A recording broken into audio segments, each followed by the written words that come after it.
నమస్తే, నేను సిరి. హైదరాబాద్లో రియల్ ఎస్టేట్ రంగం ఎలా ఉంది ఏంటి అని చాలా మందికి అయితే ఒక డౌట్ ఉంది. దానికి తోడు ఈ మధ్యకాలంలో మనం చూస్తున్నట్టయితే రియల్ ఎస్టేట్ సంబంధించిన కొంతమంది ఏదైతే కంపెనీలు ఉన్నాయో వాళ్ళ ఓనర్స్ కూడా చనిపోవడం జరుగుతుంది. ఎందుకు ఇలాంటివి జరుగుతుందంటే ఏమైనా రియల్ ఎస్టేట్ దెబ్బతినడం వల్లనే ఇలాంటి నిర్ణయాలు వాళ్ళు తీసుకుంటున్నారా? సో ఇలాంటివి అయితే చాలా అంశాలు అయితే నెలకొన్నాయి. సో వీటికి సంబంధించి మరిన్ని విషయాలు మనకు తెలియజేయడానికి ఈరోజు మనతో పాటు ఉన్నారు మన స్టూడియోలో రియల్టర్ ఆక్సిజన్ ఫౌండర్, CEO, ఇంకా TEDx speaker doctor Nandi Rameshwar Rao గారు.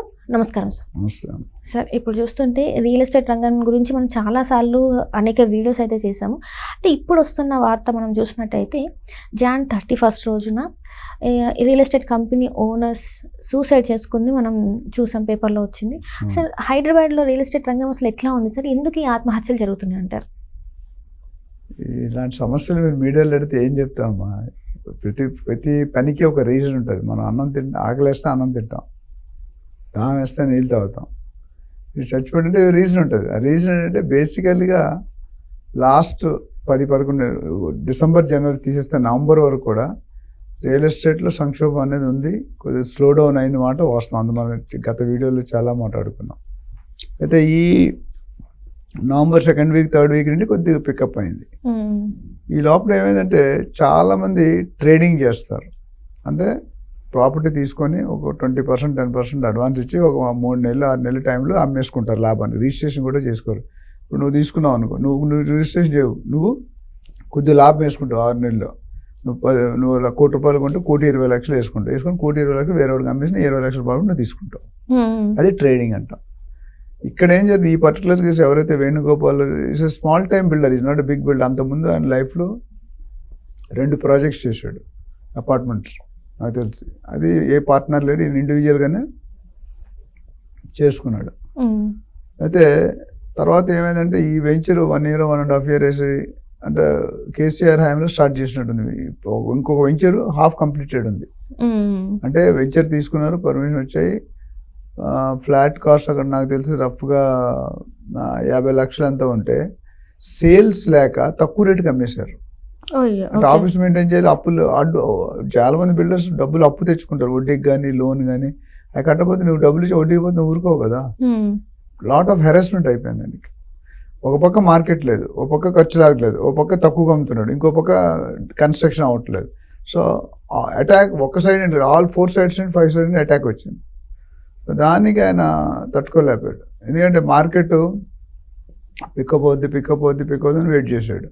కానీ అనుకున్నంతగా వాట్ ఎవర్ రీజన్స్ చాలా ఉన్నాయి. గవర్నమెంట్ చేంజ్, ఎలక్షన్స్, హైడ్రా, ఇవన్నీ కూడా చాలా సీరియస్ కన్సర్న్స్.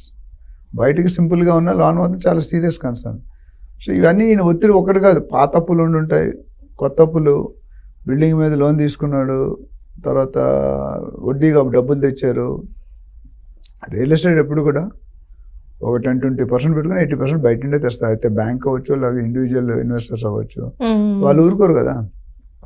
ప్రాజెక్ట్ డిలే అయింది, లైఫ్ గడ్డం కష్టమైపోతుంది, ఖర్చులు మెయింటైన్ చేయలేకపోతున్నారు, ఆఫీస్ మెయింటైన్ చేయలేకపోతున్నారు. మరి ఎట్లా? ఇప్పుడు ఇంట్లో ఉంటే గంటకొకటి వచ్చి అడుగుతున్నాడు, ఏమైంది నా ప్రాజెక్ట్, ఏమైంది నా డబ్బులు, ఏమైంది నా వడ్డీ. పాత అప్పులు, కొత్త అప్పులు, ఖర్చులు, family, plus no money for construction. ఎందుకు 50 లక్షలది 38 లక్షలు కూడా అమ్మాడు అంటాను. 38, 39 డిపెండ్, దొరికినోడికి దొరికినంత. అట్లా సుమా ఏదో ప్రోగ్రామ్ చేస్తారు సుమా గారు. అట్లా ఈ వెంట అంటే ఇవాళ ఎలా బతకాలి, రేపు గురించి కదా, ఇవాళ ఎలా బతకాలో తెలియలేదు ఆయనకి. సో ఉన్నంతవరకు ఎంతో మ్యాక్సిమం చేద్దాం. ఓవరాల్గా ఏంటంటే గవర్నమెంట్ అండి సపోర్ట్ అనేది ఇండివిజువల్ బిల్డర్కి ఏమి ఉండదు ఎప్పుడు కూడా. పర్మిషన్ ఇస్తారు అంతవరకు ఓకే. నేను వేల బిల్డర్స్ ఉండాలి, ఎక్కడ చేస్తారు. ఇక్కడ ఏమైందంటే ఈయనకి 1 man షో, పార్ట్నర్స్ లేరు, బాధవాడికి పంచుకోవడానికి కావదు, తక్కువ రేటుగా అమ్ముతారు. మార్కెట్లో పడిపోయింది కాబట్టి బయర్స్ కూడా బాగా నెగోషియేట్. నేను అంతకుముందు వీడియోలో మీకు చెప్పాను, బయర్స్ మార్కెట్, సెల్లర్ మార్కెట్ ఎప్పుడు పడిపోదు. అయితే సెల్లర్ వైపు కేసీఆర్ ఉన్నప్పుడు అంతా సెల్లర్ వైపు ఉంది. కేసీఆర్ వచ్చిన తర్వాత రేవంత్ రెడ్డి గారు వచ్చి కొద్ది పికప్ అవ్వడం టైం ఉంది కాబట్టి బయర్ వైపు ఉంది. అంటే నీకు బిజినెస్ అవ్వట్లేదు, బ్రేక్ ఈవెన్ కంటే తక్కువ అమ్మకూడదు కదా. బ్రేక్ ఈవెన్ అంటే నో ప్రాఫిట్ నో లాస్. ఇక్కడ ఏమైంది, లాస్ లోనే అయిపోతున్నాయి మొత్తం. ప్రైస్ లాస్ అవుతుంది. తర్వాత ఇంకోటి ముఖ్యంగా రా మెటీరియల్ కాస్ట్ పెరిగిపోయింది. ఇసుక కానీ, సిమెంట్ కానీ, స్టీల్ ఇవన్నీ పెరుగుతూనే ఉంటాయి. So double side effect, negative effect అయింది. క్రికెట్లో డబుల్ స్పిన్ అటాక్ అని అంటాం. ఈ రెండు పక్కల నెగిటివ్, ఒక రేట్ రావట్లేదు, ఇక్కడ పర్చేజ్ రేట్ పెరిగిపోయింది, ఇన్ఫ్లో లేదు, కన్స్ట్రక్షన్ లేదు, అప్పులు కొడ్డీ కట్టట్లేదు. ఇవన్నీ కలిసి ఒక మనిషికి ఎంత స్ట్రెస్ తీసుకుంటాడు, ఒక లెవెల్ వరకు తీసుకుంటాడు. అంటే ప్లానింగ్ కూడా ఇంపార్టెంట్. పెద్ద కంపెనీలు ఏదంటే సపరేట్ సెల్ ఉంటుంది, కార్పొరేట్ ఫైనాన్స్ ఫండింగ్ కానీ, ప్రాజెక్ట్ ఫండింగ్ కానీ. ఎప్పుడు కూడా జనరల్గా బిల్డర్స్ కానీ ఎవరైనా ప్రాజెక్ట్ చేద్దాం అనుకున్నప్పుడు, నాకు 10 కోట్లు అవుతుంది అనుకో, మనం 12 కోట్లు పెట్టుకోవాలి మైండ్లో. 10 కోట్లకి ఎప్పుడూ అవ్వదు. మీరు చూడండి, కావాలి మనం ఒక పెళ్లి చేద్దాం అనుకో, మీ పెళ్ళే చేద్దాం, మీ నాన్నగారు మా అమ్మాయికి ఒక 50 లక్షలు ఖర్చు పెడతాను అనుకోండి, 50 లక్షలు పొరపాటు కూడా అవుతుంది, 60-70 అవుతుంది పక్క, అవునా కదా? ఆ క్వశ్చన్ పెట్టుకోవాలి. మనకున్న దాంట్లో ప్లాన్ చేయాలి. లేనప్పుడు తాగితే పరిగెట్టి పాలుగా తాగే కంటే నిలబడి నీళ్ళు తాగడం మంచిది. షో ఆఫ్కి వెళ్ళకూడదు. ఇక్కడ ఏమైందంటే ఆయన ఇంటెన్షన్ మంచిగానే ఉండొచ్చు, బట్ దిస్ బర్డన్స్, నేను చెప్పిన 6-7 రీజన్లో బర్డన్లు పడిపోయి ఒత్తిడి తట్టుకోలేకపోయాడు. So probably he might have done the suicide. అది ఆత్మహత్య కాదనుకుంటా, సూసైడ్ అనుకుంటా నాకు తెలిసి. అది కాదు, అంటే బయట వాళ్ళు ఎవరు చంపలేదు, ఇది సూసైడ్ ప్యూర్ అని బయటకి ఇప్పుడు వరకు న్యూస్ పడుతుంది. రేపు పొద్దున రీసెర్చ్ అయినా ఎంక్వైరీ చేసాక ఏమవుతుందో మనకు తెలియదు.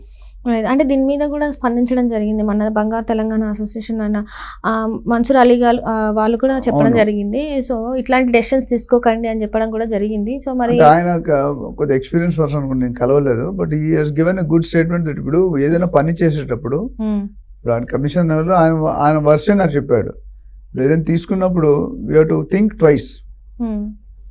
ఏదైనా ఇప్పుడు రేపు పొద్దున వాళ్ళు ఎవరు కొనకపోతే మనం తట్టుకునే కెపాసిటీ ఉండాలి. ఇప్పుడు కొనాలని గ్యారంటీ లేదు కదా. నీలాగా 100,000 మంది బిల్డర్స్ ఉన్నారు హైదరాబాద్లో, ఓన్లీ హైదరాబాద్.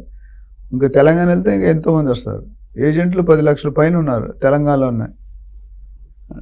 సో ఆయన ఏం చెప్పారంటే, కన్సర్న్డ్ పీపుల్ దగ్గర ఎవరైతే ఉన్నారో, అంటే ఆ బిల్డర్స్ లైన్లో ఉన్నాడో, ఆ లైన్లో ఉన్నప్పుడు మీరు కొద్దిగా ఆచితూచి అడ్వైస్ తీసుకొని మంచి డిజైన్ చేసుకొని మంచి ప్రైసింగ్, మీకు అయిన కాస్ట్ కంట ఎక్కువ పెడితే మీకే ఇబ్బంది కదా. ఎప్పుడైనా కంపెనీ ఇన్ఫ్లో తక్కువ ఉండి అవుట్ఫ్లో ఎక్కువ ఉంటే కంపెనీ లాస్ట్లోకి వెళ్తుంది. రివర్స్ ఉండాలి, ఇన్ఫ్లో ఎక్కువ ఉండాలి, అవుట్ఫ్లో అంటే ఖర్చు, ఇన్ఫ్లో అంటే ఇన్కమ్. సో ఎప్పుడైతే ఖర్చు ఇన్కమ్ అంటే ఎక్కువ ఏమవుతుంది, మీరు దివాళ తీస్తారు కదా. ఇక్కడ ఏమైందంటే ఈ నెల ఇంప్రూవ్ అవుద్ది, ఈ నెల గవర్నమెంట్ సైడ్ కూడా కొద్దిగా డిలే అయింది. అంటే వాట్ ఆర్ రీజన్స్ చాలా ఉండొచ్చు, రియల్ స్వింగ్లో రాలే. సో దీనివల్ల ఏమైందంటే ఆ ప్రెషర్ తట్టుకోలేపారు ఆయన. తట్టుకోలేక I think he has done this, but is not a good sign. But at least future వాళ్ళకి లెసన్స్. ఎవరైనా బిజినెస్, చాలా మంది ఏంటంటే ఏజెంట్స్ ఏం చేస్తారు, 2 డీల్ 3 డీల్ చేసి నేను బిల్డర్ని అయిపోతాను అంటాడు. బిల్డరే ఏజెంట్ అవ్వడం తప్పలేదు, సైజబుల్ ఎక్స్పీరియన్స్ ఉండాలి. 10-15 సంవత్సరాలు అని ఉండి దిగితే ఇప్పుడు తెల్లగా కనిపించేవన్నీ పాలు కాదు, నల్లగా కనిపించేవన్నీ నీళ్ళు కాదు. సో అది చాలా మంది కంట్రోల్ చేసుకోవాలి. రియల్ ఎస్టేట్ ఒక పెద్ద సబ్జెక్ట్, అంటే ఎంత సంపాదన అంత నెగిటివ్ కూడా ఉంటుంది కరెక్ట్ చేయకపోతే. పెద్ద ఆలోచన. ఇప్పుడు మా అత్తారింటికి దగ్గర సినిమాలో డైలాగ్ ఉంది, ఎక్కడ తగ్గాలో ఎక్కడ. సో ఎక్కడ ఎస్ అనాలి, ఎక్కడ నో అనాలి, ఎక్కడ ప్రాజెక్ట్ చేయాలి. ఇప్పుడు ఆ ఏరియా మంచిది కాకపోయినా, రోడ్ విడ్త్ కాకపోయినా, నాలా ఉన్నా పక్కన గ్రేవ్, ఇవన్నీ కూడా సేల్స్గా నాకు తెలియదు, జనరల్గా చెప్తున్నా. సో ఓవరాల్గా ది సిచ్యువేషన్ ఇప్పుడైతే ఇంప్రూవ్ అయింది, ఇంకొద్ది ఇంప్రూవ్ అవుతుందని ఆశిద్దాం. Right. Thank you so much sir.